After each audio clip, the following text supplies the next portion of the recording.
thank the museum for the great honor. I thank the Kiowa Gourd clan. I thank drummer Joe Fish for the song, my song that he sang a while ago at the museum.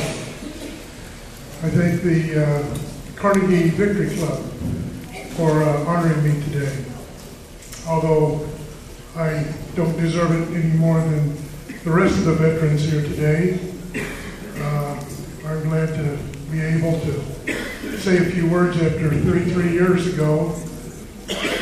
Last week on November 4th, 1979, I was working at the U.S. Embassy in Tehran, and it was overrun by a mob, and they pulled us out and they held us hostage for 444 days, all the way from 79 until Ronald Reagan was inaugurated on January 20th, 81.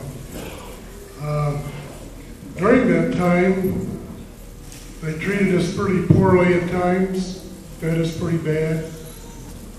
A lot of us were beaten during those days. 52 of us were held for 444 days. Of those 52 Americans, 39 of us are still alive. I was the only enrolled member of the American Indian tribe to be there, 1/4 Kiowa, and have been proud of that my whole life. The Iranians asked me, they said, "We read in the news you were a part Indian." And I said, "Yes." And they said, "What tribe?" And I said, "Kiowa, from Oklahoma." And they left my jail cell, and I was in there with 2 other Americans. They said, "Rick, this may be your free ticket out of here.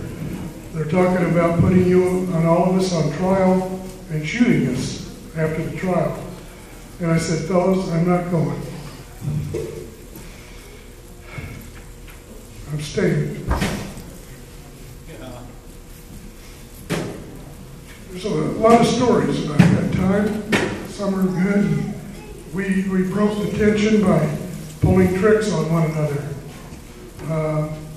One day in my jail cell, I strung up a pair of my torn underwear with a rope across the dungeon. I had found in the restroom a Planter's peanut lid, and the 4 of us in our dungeon lined up one behind the other, throwing that frisbee through the hole in my underwear. And the guy that threw it through the most times won the goat cheese the next morning for breakfast. We did a lot of things to break the monotony, but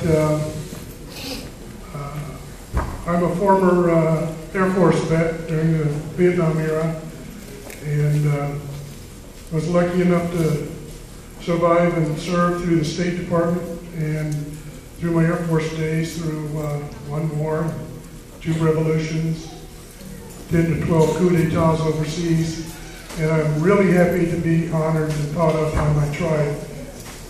I'm a very lucky person. Thank you.